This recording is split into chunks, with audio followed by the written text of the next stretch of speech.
What's up, everybody? Welcome to episode 5 of Time to Talk Magic. I'm here with this week's guest. You may know him from being one of the DFW Magic Players Facebook group. What do you call it? Admin? Admin, yeah. Admins. Also, one of the commentators from the Hunter Burton Memorial Tournament. We've got Brian Motumbo, Augustine. How's it going, man? Good, man. How you doing? Doing good. Yeah. Doing good. It's a little earlier than I'm normally awake, but we're here. Well, you're welcome. We're alive. Letting you experience more of the day. Dear Lord. All right, so I'm going to let you talk for a minute. Let us know, how'd you start playing Magic? So, I started playing Magic back in the good old days of the Alpha. Back in '93. It's one of the earlier sets. Yeah. I think, I don't know, maybe one of the top 5 or first 5 sets. I don't remember, but yeah, there was a kid that lived a few doors down from me. His name was Otto, and we just started talking after school one day, and he told me about this game that he had just started playing, and I was like, all right, cool, show it to me. And he showed it to me, and I had no idea what was going on. Like, he explained how to play it, and I was like, what is happening? And so finally I was like, you know what, maybe if I just go get some cards of my own. Went down to the mall, bought some cards, and I mean, we probably played for 3 or 4 months, and I never beat him ever. Because he obviously he played since like inception, and I mean, I wasn't too far gone from that, but it was just, I just could never beat him because he just understood the game a lot better than I did at the time. For sure. But probably after about 3 months, that first time that I finally beat him, like that's when it just clicked. And for whatever, like he just could not beat me after that. And I mean, I felt really good. But I mean, I've been playing for a while, so. Hell yeah. Yeah, it was a crazy time back then. Like no internet to net deck anything, and the game was wild. Yeah. They had damage on the stack, and like, I don't know, the rules were insane. Some cards had so much text on them and they didn't even like make sense of what it actually did. Yeah, and cards were worded a lot differently back then. Yeah. And you just had to kind of like interpret them your own way, and that was the best. You kind of just made your own you're like, version of the game. It says this. Like they had a card back then, Power Sync. It was like a counter spell. It was an X counter spell. Yeah. But back then, the way it worked was, let's say if I said, okay, X equals 5, where you have to pay 5 mana for this not to be countered. That card back then made you try to pay 5 mana. You couldn't just go, no, okay, I'll just let it get countered and cast them out. Like, no, you are tapping that 5 mana. Oh God. Yeah. Is that how the rules worked, or was that the house rules? No, that's how the rules work back then. What? So like, you are going to try to pay for this spell. If you don't have 5, you just have 4. You still have to tap the 4. Yeah, you are tapped. Oh. Yeah, it just Okay. it was kind of busted back then, and that's just how cards work back then. Yeah, that's kind of a similar story. I remember around when I started playing, it's like a buddy in high school. It's like, all right, well, I have this zombie deck that you're gonna play. I have an affinity deck that I'm gonna play. I was like, this game's not fun at all. No, you can't pick one deck that has just like really crazy power level against another one and just expect both. Yeah. To be fun. Yeah. It didn't matter how many times like he mulliganed at all. I'm not gonna win. No, absolutely. Oh man, yeah, those good times. Like starting in the game, it's a lot different than how I'm playing the game today, for sure. Yeah, I mean now they do a great job, especially with like arena and stuff. You get a tutorial on how to play everything. It walks you through step by step. And back then you got like, in the starter decks that came with, you got a really like tiny little book, but it was about a half-inch thick, and it was just rules. No pictures. And you're like, well, what do I do? Like, what does this go to, and how do I? Yeah, and you're just like, okay. So, absolutely. All right. Well, some recent stuff that's going on. They just ended. We just finished the first Mythic Championship, which was, a Pro Tour. Yeah. So we just renamed it. Yeah. It'll always be a Pro Tour. Yeah. It's. I guess maybe they just got tired. They didn't want to number that far, so they're just like, let's just start over, so we can just do Mythic Championship number 1, start fresh. I mean, they had to do that. They had to kind of like start over with the whole arena thing. For sure. I still don't see why they had to get away from the Pro Tour, aspect. But it's great what we saw this past weekend. Yeah, absolutely. A lot of good players in the top 8. What was their name? Who won? Autumn Yeah, Burchett. Autumn Burchett with Mono Blue. Yeah, they played that deck insane. Yeah, especially so like that game 5 of that finals, where Autumn just did not play that Curious Obsession. Yeah. I was like, oh, so you just don't want to win this? We'll hold on to this. I need it right now. I mean, I 100% would have been like Curious Obsession, like let's get because they had the option to play it on turn 2, right? Yeah. Like turn 1. Turn 1 guy, turn 2 Curious Obsession with a backup, like a Spell Pierce or a Dive Down. Like, nah, we'll wait. But yeah, with the level of play that Autumn showed, it's just knowing that just to be patient, just wait until you can back up every answer at the same time as opposed to just one answer. So yeah, definitely a lot of fun to watch. Great end of the first Mythic Championship, and then we just finished yesterday or day before the last 8 Mythic Invitational invites for the top 8 ranked Mythic players on Arena. I don't think I'm glad I didn't try to do that. Yeah, just jamming as many games as you can, and just hoping to get there. It's not fun, especially not knowing where you are. Yeah, it's it updates every like half hour. Yeah, and then especially like when it ended, people didn't know for like a day or so. Yeah, and is it and is it just based on? Because that was a question I had. Is it just based on how many wins you got, or how many as a win percentage? Yeah, I heard it was if you're winning a bunch in a row, you're gonna solidify your position a lot better. As of where you just your last match got you into the top 8, and then you didn't play anymore, you're probably gonna fall out pretty quickly. Yeah, I would imagine. So you need to like win a handful more just to stay in. But if you lose, you're getting knocked way out. Yeah, because I mean, what if there's let's say there's like 3 hours left, and you had just ran off a spout of let's say 20 wins in a row, and you're number 1. Yeah. Do I not play anymore? Right. Yeah, you don't know how long how long that's gonna last. Yeah, so it's an interesting system. I'd like to see the records of like the last 12 hours of everyone who made top 8. Absolutely. Like what their win-loss ratio was. That actually would be some good info. I doubt that Wizards might release that, but that would actually be good to know. Like, what does it take to be, like invited to a Mythic tournament? Yeah, absolutely. And it was funny. I was following a lot of pros on Twitter that were trying to get in that race. Oh God, I can't remember. One of them I was watching. I was like, oh, this guy's for sure gonna make it. Like, he streams all the time. One of the best standard players in the world. Like, he'll make it. And he's just like, oh, well, I got like 55th, didn't make it. And then like a couple other people, who just, decided like 2 weeks ago they were going to make a run at it. And then like the day before, I was just like, well, I just lost like 12 matches in a row. I haven't slept in 2 days. I think I'm just going to hang it up. Yeah, that's just not a grind right now that I want to like not necessarily be a part of, but just do without having more information as to what it takes. Yeah. Like obviously it was the first month that they did this, and not everything's going to be perfect.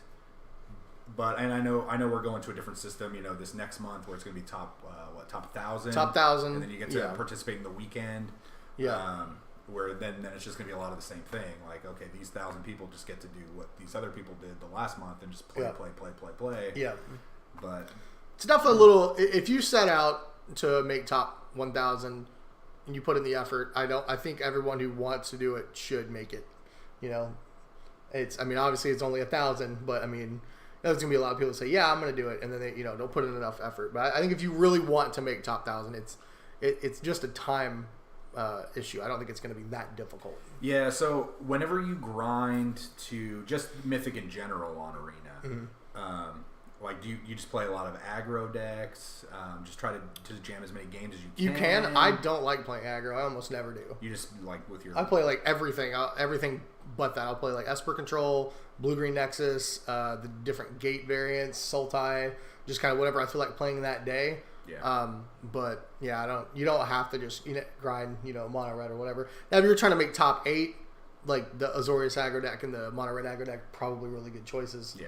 But just to make top 1,000, I think if you pick any tier 1, tier 2 deck that you enjoy and learn how to play really well, I think you can make top 1,000.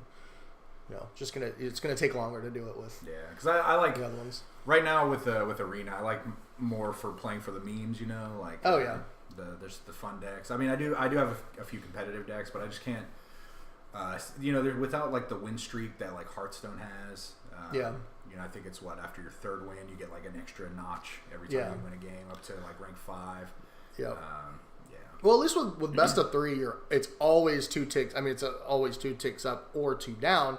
But even all the way through Diamond up to Mythic, you're still getting 2 ticks every time you win a best of 3. So if you play a best of 3 and you win 2 and lose 1, you just only going up 1. Yeah. Okay. It's up 2, down 2 every time. Because I know it used to just be 1 until they made some kind of change in this last update. So okay. Yep. Yeah, so it's not too bad. So you just need to win 1 more than you lose every time, and you'll be progressing upward. Yeah. So that's what's been going on in the Magic world recently. We'll take a look at some of your stuff from the past year. Let me take a look. What we got here? What this is? You told me this was your favorite card. Yeah, Ivory Gargoyle. That's my favorite card. Initially, it was because of the art. I was gonna say it's pretty unique art. Yeah, it's a lot of the newer people, and when I say newer, I would say people who have only been playing for the last like 10 years or so, would not consider this a very iconic piece of art. But this is actually one of the more well-known pieces of art in all of Magic. Just as an art piece? Yeah, as an art piece. Quentin Hoover, he illustrated this card. He was an amazing artist. This card was originally from Alliances, so I think you have the version from Moto on here. I think that's what that symbol is. Yeah. I really don't play a lot of Moto, so I have no idea. But yeah, this card at first glance, it's really not the best card. 5 mana 2/2 flyer. Yeah. I mean, who needs anything more than a 2/2 for 5? And then he dies. He comes back. That's great. Okay. But then the drawback is you don't get to draw your card next turn. Yikes. Not the best. But when you manage to drop like 1 or 2 of these on the board, and then Jockle hops everything else away, and then these 2 guys come right back in, you're good.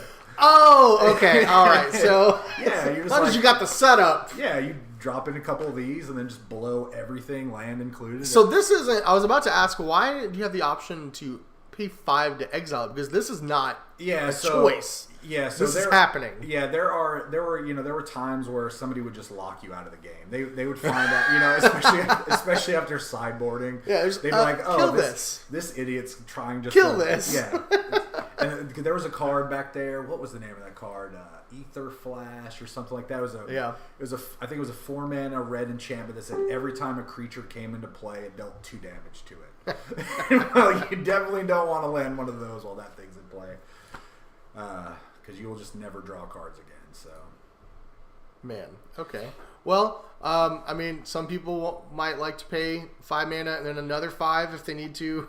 Yeah, and with the reserve list fiasco that's been going on, the past couple of years, this is actually on the reserve list. Okay. It is a rare. It is on that list. It should never be reprinted again, which is kind of cool. I own about 1,500 of them. So it's a card that I've just kind of picked up, throughout the years. Are they worth anything? They are worth about 50 cents. Okay. I will let you know that when you buy out Star City of a card enough times, they will double the price of it. So for years I've been just every time they'd come through, I would never go play in their tournaments. I would just be like, I would place an order like, hey, I want you to bring all the Ivory Gargoyles you got. Yeah. And then this last go around last year, they're like, oh well, this guy's buying all these. They're $1 now, and I'm like, oh, I guess I just won't buy them from you anymore. So, and no one else probably will either. No. So I think now they're sitting on about like 200 or 300 of them. Okay. So yeah. No. Waiting on a resurgence for this one to really catch in. If it hits $5 or $10, man, I'm set. Oh baby. Yeah, I'm set. All right, we'll take a look at let's see, we got a deck list for you here. All right, so this is pretty old. This was 1999 Nationals Standard. What's going on? What is this deck? So this is a deck that I threw together probably like 2 weeks before this tournament. I knew I was driving out to Nationals that year. Mm-hmm. I was not qualified for it at the time. and I needed something that I felt like was fast and nobody had seen before. So I wanted to throw together some kind of like weird combo deck that did not look like a combo. So this was an original brew. Yeah, at the time it was original. Yeah. I had not seen it anywhere. This was like, obviously we didn't have sites like TCG Player or Goldfish or anything like that where we could find decks. But there were some there were some sites that were starting to pop up, like the Dojo, I think was one of them. But Scry Magazine. Oh yeah, Inquest. Inquest. But yeah, basically the idea of this deck was just to turn 1 Birds of Paradise. You always want to turn 1 Mana Dork. Yeah. Turn 2 Phyrexian Ghoul, which is the win condition.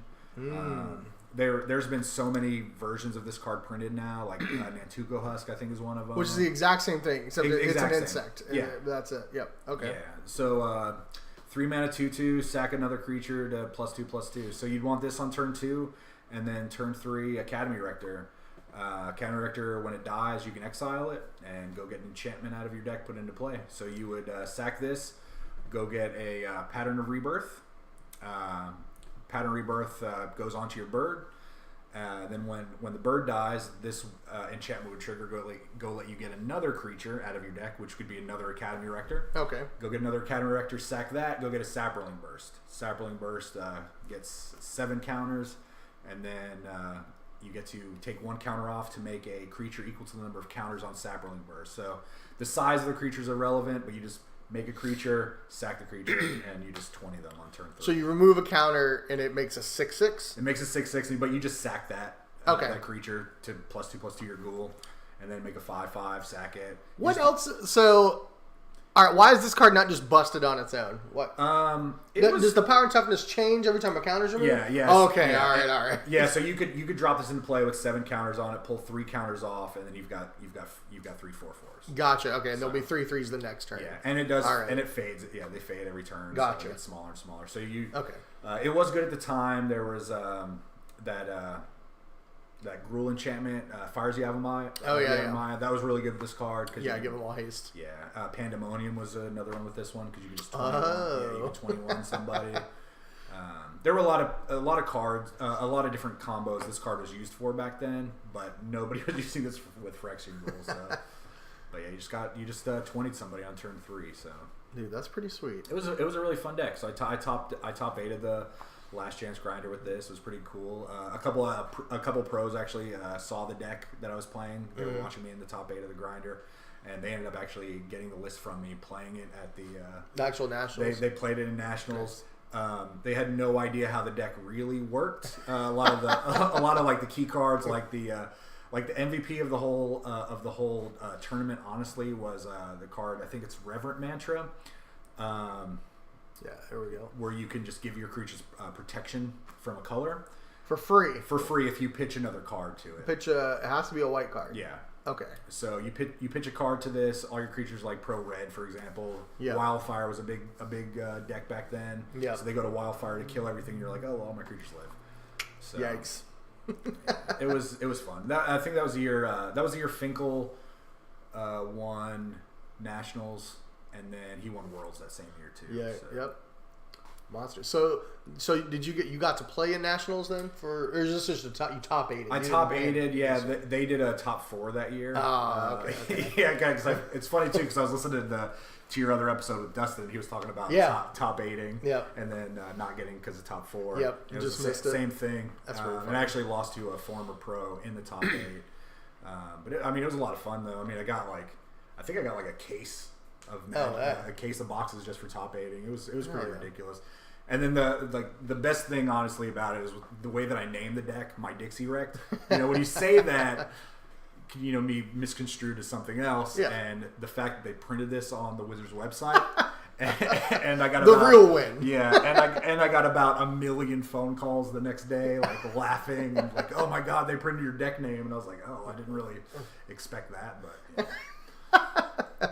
So I've seen this card in cubes. Mm-hmm. Yeah. What do we do? What was the purpose of this in the deck? So that just gets rid of creatures if we need to just Okay. get rid of blockers. Okay, all right. So you just want to one-shot them. Yeah. If you just need to, they have a couple pesky blockers you can't get rid of, or you just need to get rid of so you can get into your 20 with the ghoul. Gotcha. That's just a really quick and effective way, and you don't have to worry about killing your own guys with that too. So. Phyrexian Tower. All right. Oh, yeah, that seems sweet with Rector, too. Yeah, you wanted that in case you didn't get a ghoul and you just needed a way to sack it to get some of your other cards. So Okay. Yeah. Oh, yeah, you could Rector and then Rebirth and then go get a ghoul or something or whatever. All right. A lot of redundancy. I like that. We got 70. I'd like to point out that this is a 76 card deck. Oh, God. Because I always play 61 in my main board. Oh. So, yeah, I always play 61 cards. Always. Yeah, I think I noticed that when I was trying to play one of your lists on Arena when we were talking about, and I was like, why I cannot get this to 60 cards? Yeah, the math versus 60 versus 61 card deck is it's really not much of a difference. Yeah. Really, what happened was I played in a PTQ a long time ago. And I was undefeated going into the top 8. Mm-hmm. And first round of top 8, I got deck checked. Okay. And I forgot to write down one of my cards. Okay. So back then, it was like, oh, you're DQ'd. Oh. Yeah. It was just like, you're DQ'd. And I was like, oh, well, I'm sorry. So I got DQ'd for that. And I was like, well, I forgot to write down a card. So I guess I'm just always going to play 61 now. That way, in case I forget to write one card down, I'll have 60, and I won't get DQ. That way, you just take that one card out. So if you got deck checked, and that's not how it works now, obviously. But like back then, if you got deck checked and you had 61 cards in your deck, but only 60 cards on the deck register, they would just make you take that card. They would make you take that one card. That's it. Nothing else. I mean, I'm sure they'd probably give you like a game loss or something. Sure. But you're not getting disqualified. Yeah, but you're not just flat out getting disqualified because you forgot. Because the card that I forgot to write was a one of. Yeah, it was just a tech card. It was a card called Torture Chamber. Okay. It was I think it was a Tempest block constructed tournament, and it was just really good at the time for pinging like little 1/1s and stuff. Okay. And I was like, okay, well, this will be really. And it actually was the MVP of the whole tournament for me. And the fact that I forgot to write it down. Oh my god. So. Yeah, I've had some issues in the past with deck registration, so we're doing better. We're reformed. But none of it intentional, obviously. It's just I could have gone a different way because ever since that day, I've been very meticulous when it came to making sure I lay everything out. And I'm like, okay, I got these, set them aside. Next slot, 4 of these, set these aside. And I could have just started doing that, but I just had to take it up another level and be like, no, I'm just going to start adding a whole extra card to my deck. So. Yeah, I went on probably a year and a half, 2 year span where it was like every event I would get deck checked and I would get a game loss for forgetting to write down like a card or like misnumbering my lands or like something or writing the wrong version of a card that might sound similar. There wasn't like a particular pattern other than I was getting a game loss because it was wrong. I was like, but we've been doing a lot better this year. Last year or so, but it was like a running joke because it was like every time I got a game loss, I don't think there was a single time I got one that I lost the match. I won the match every time. It was just like I'd get paired against somebody I know. They know I'm notorious for getting deck checked and then getting a game loss, and they're just like, damn it, I'm not gonna win. I guess I'm losing.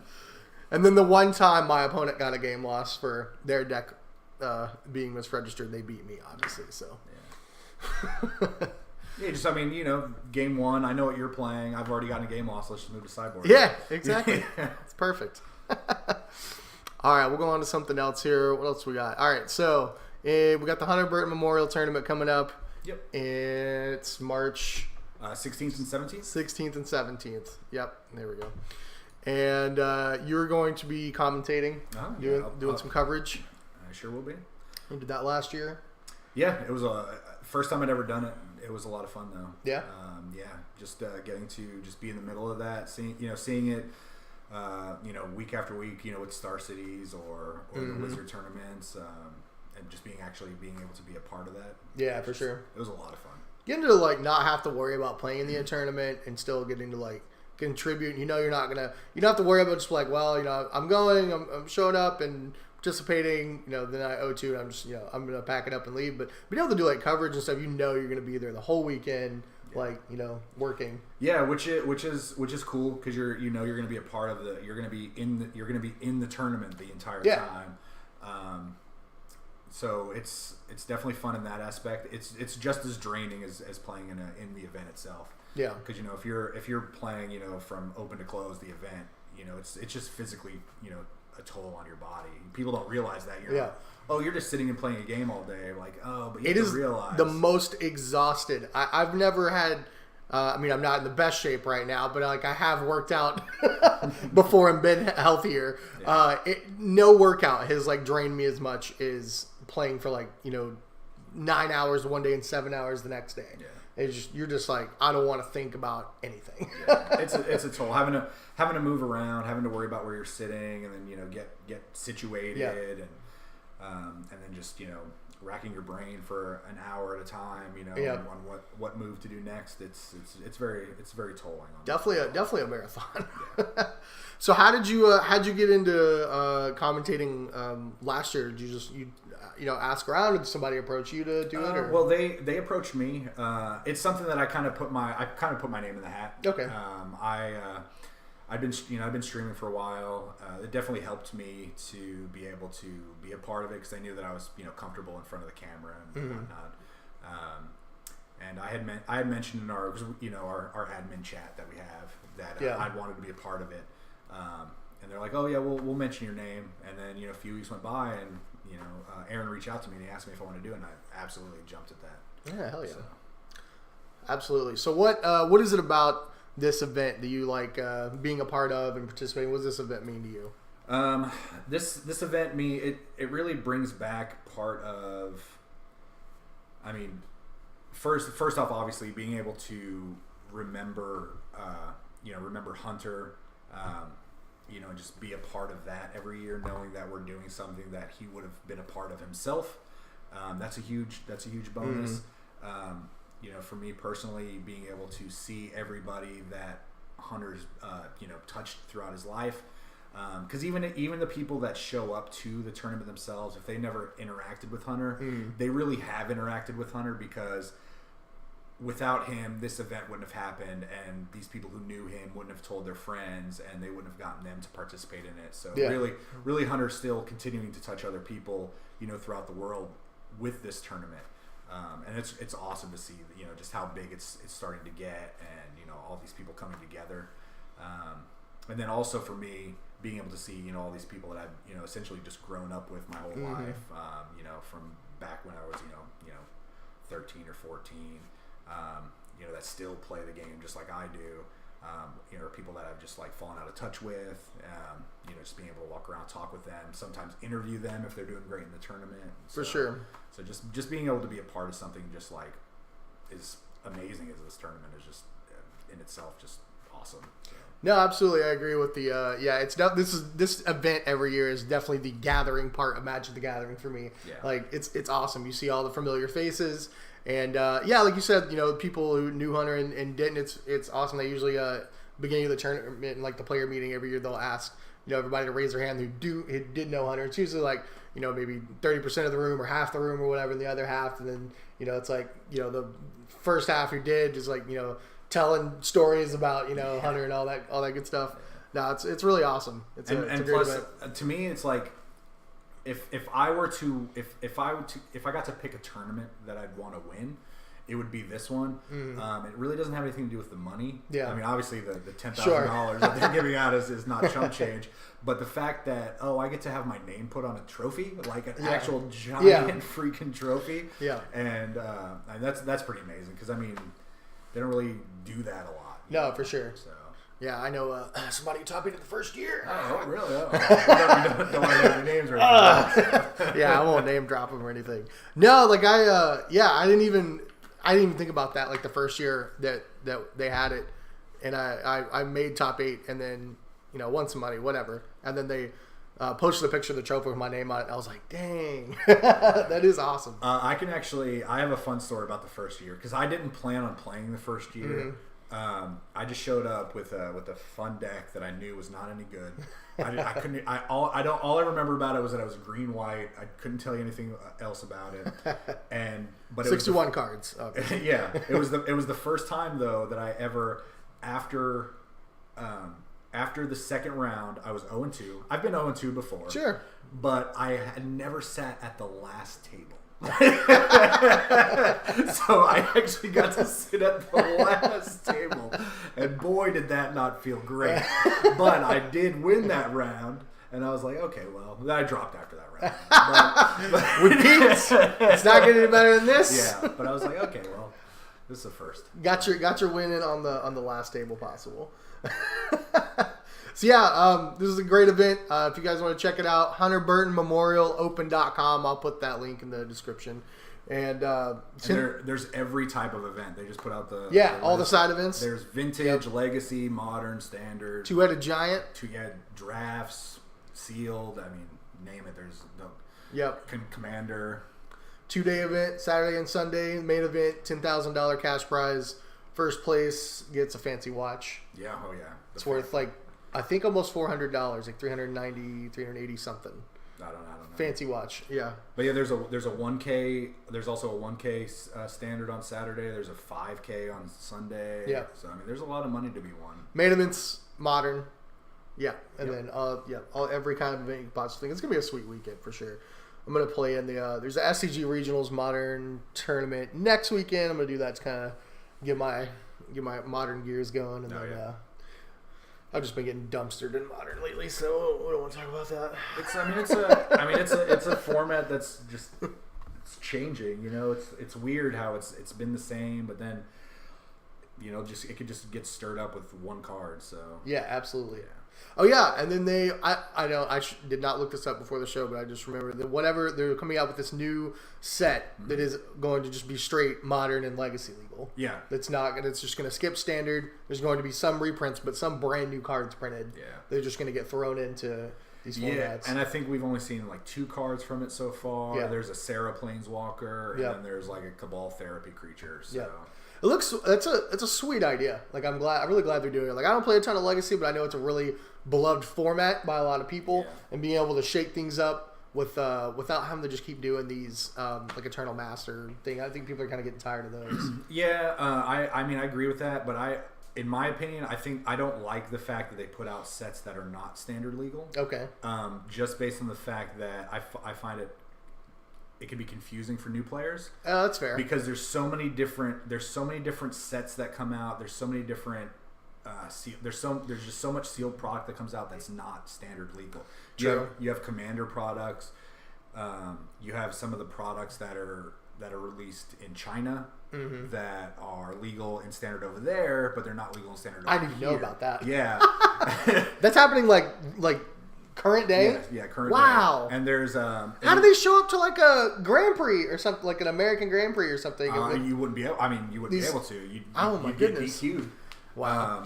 And then you have the Planeswalker decks, which are legal and standard. Which they have cards that were not printed in the standard sets. Right, but then they are legal, and you forget about those cards.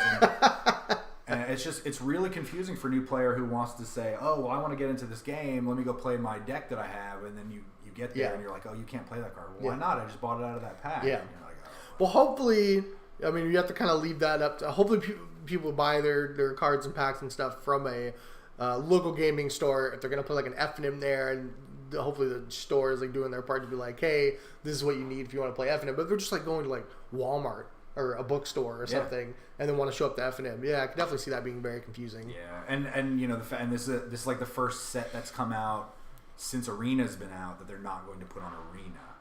Yeah. So it's I was kind of hoping when they announced it, I'm like, okay, cool. Well, maybe if they're going to put have a modern legal set, which so they'll put it on Arena. That'll give them more of an opportunity to start phasing things into Arena for modern. Yeah, but it doesn't really sound like they're going to do that. I think I saw a tweet or something recently. I don't think they're planning on doing modern at all. Yeah, I thought they would eventually, because this is right now Arena is it's the platform that I want to play Magic on. Yeah. The most. Yeah, I agree. 100%. The games are fast. I don't have to, overclick like I do on Moto. I want to play Magic on Arena, and the more they put on there, like if I could play Vintage on Arena, that would make my day. Yep. And I mean, the fact that it looks like they're just going to stick with Standard is slow, and then it probably won't be Frontier. That fake format that everybody wants to be a real format, but they'll probably, when enough sets come out, they'll probably have a Frontier type format, for Arena. Yeah, I think that I don't even know if they'll put non-standard legal sets on Arena for like an Eternal type format. I think they're just gonna keep putting out new formats. Standard will continue to rotate, and then they'll just be like, okay, well, you can use your old sets for this other Eternal format that's made up, or I don't know. What else are we gonna do with our Ixalan cards when that rotates out? Yeah, like we're gonna just get dust for them, or they're just gonna sit in a collection, or they're gonna have to have an answer for us before it rotates. Yeah. So because I mean, with Hearthstone, they have Standard and they have Wild. Yeah, exactly. So we just have Standard, so No, I agree. And it they got these two modern events coming up, and I've been playing nothing but Arena. So I logged on to Magic Online for the first time in months, and I spent like 10 minutes on there. I was like, I'm done. It's just it's night and day, Yeah. Like Moto, I played Moto when it first came out, and it was great. And now it's just like, I'm glad to be away from it. Yeah. I'm glad that we have a better product, but I definitely understand the use for it though, with needing to play test. You have to have some kind of platform you can play test on, and that's why I was hoping they were just going to move everything to Arena. Yeah. But they can't with the amount of crashes and memory leaks that Arena still has. Like, they just can't do that. For sure. So with your own content and own stuff, have you been streaming lately? Are you on a schedule? Or you just kind of jump on when you got time? No, my work schedule's just been so hectic lately. Recently got promoted 6 or 8 weeks ago, so I just really don't have a lot of time to stream. I try to stream for an hour or two when I get home from work, and after I pick up my kid from school. I try to, I don't always get to, but it's usually just Arena. There's not a lot of other games that I'm playing right now, other than like Words with Friends or something, on my phone. But, yeah, for sure. But yeah, no. So I no schedule. Just if I do, I do. If I don't, I'm sorry to anybody that actually happens to subscribe or follow. But they're not paying you. Well, I mean, if they do, they do. But no, I did just hit a goal. Like actually, I purchased a new microphone and everything for my stream because some of my friends nice. actually support me and actually basically paid for it for me, which is cool. It wasn't something that I was like actively trying to do. I could have just went out and bought it, but just like I'll just get it. I'll get it eventually. It's not something I'm trying to do. But thanks to them, that actually should be at home by the time I get home. Oh, nice. But yeah, so no schedule. Just do it when I can. Jump on when you can, or when anybody asks me to. So you've been streaming Arena and any other games recently? No other games. I did. Like I told you earlier, I was streaming like a WWE game on my phone, a mobile game. I don't play that anymore. So you're done. You're done with that. It's not even on my phone. Uninstalled. Yeah, it's just like it's basically just click. It's like, how many times can I click this button? It's like whoever clicks this button the most is the champion, and I'm just not the champion. Oh, it's not just a card game. Like it is a card. It is a card game. Button masher. It kind of is. It's kind of an in between. What it was like, all the cards have they have 4 stat values, and it was just whoever stat value was higher. So it wasn't like let me try to sneak in a combo. No, it was just like I'm putting out my best card, you're putting out your best card. It was just a game of war, basically. Okay. So, yeah. How did you start streaming that? Or why? I don't even remember. I think part of it was just the fact that I got online one day and I was like, I wonder if anybody streams this game. Yeah. Like it was just a question. That's fair. And I vaguely remember looking, and there was like maybe 2 or 3 people that streamed it, and I was like, you know what? Like let's see if this works. I mean, sure enough, your most successful platform for sure streaming. Enough, it's like, oh, this dumb wrestling game, like just would attract, like on average, I'd have like 30 to 50 people in my room. So it's just. I think if you're the most entertaining person streaming any one game, you will probably get a good following. And if you're only competing against 4 other people. Yeah.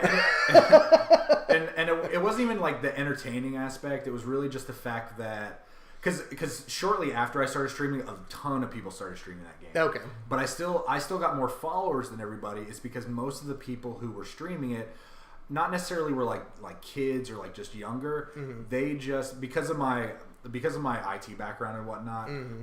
my setup was better. Yeah, yours just looked better. I had a better sound quality and I had a better picture and it's just I'd rather watch somebody who actually had a decent setup and knew what they were doing, so to say, playing the game. Than did you do like wrestling sound effects? No, no.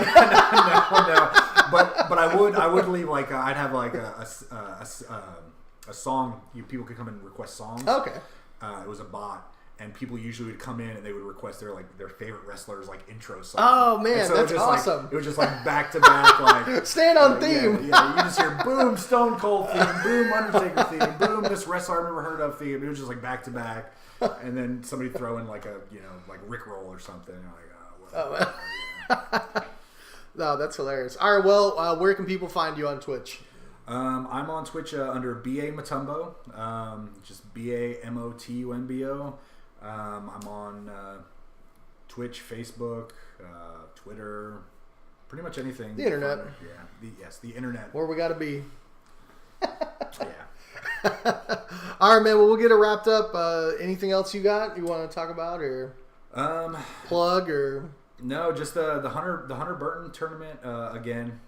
Coming up in 2 weeks from today, depending on when you watch it. Today's the 2nd. Comes 16th and 17th of March. Come out to that. Even if you're not playing, there's silent auctions. There'll be some couple Magic Pros that are out there. Just come out and talk and just have a good time. You can watch it on Twitch. You can find that under Hunter Burton Memorial Open underneath under Twitch. But what do all the proceeds go to suicide prevention awareness? Yeah. Everything goes to help. It goes to charity. It's to help. Make sure people are aware that suicide is an issue. We want to obviously, prevent that as much as possible. We just want to, make the world a better place. Is really what it comes down to. Bullying is a problem. Suicide's a problem. Just feeling out of place can be a problem. Mm-hmm. And we want to make sure that everybody in our community, as well as the entire world, just feels comfortable in their own skin. Like we're all different. We all have problems. Mm-hmm. That we're all dealing with ourselves. You may think that you're the only one that has a certain problem, but in reality, there's millions of other people that are probably going through that same thing. Absolutely. And they probably feel the same way. And sometimes it's just as simple as, just talking to somebody about it, or just understanding that other people will have problems. I'm not saying it's that simple at all. Sure. Don't misconstrue what I'm saying. But we just want people to know that there are people out there that do care and do want to listen and do want to help, people who feel, uncomfortable or just bad. Or for sure. I think that's why this is such a successful event is that Magic the Gathering, best game in the world. Get together with a bunch of people you haven't seen in a while, make new friends. Yeah. These are all good positive things to help this issue for sure. Get people talking about it, or if something you struggle with, make new friends, talk about it. People going through the same thing.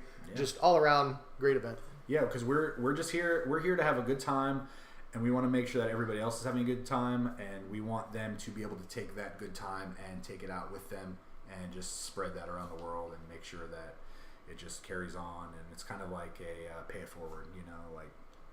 Have a good time, go out, and just spread your joy, and just be good to each other. It's really what it is. Hell yeah, make the world a better place. Play some Magic. Yeah. All right, everybody. Thanks for watching. March 16th and 17th. check it out. I'm going to put the website down below. You can find it on Facebook also. I'll throw all of Brian's links down there too. And we'll catch you next time. Thank you. Hey, thanks.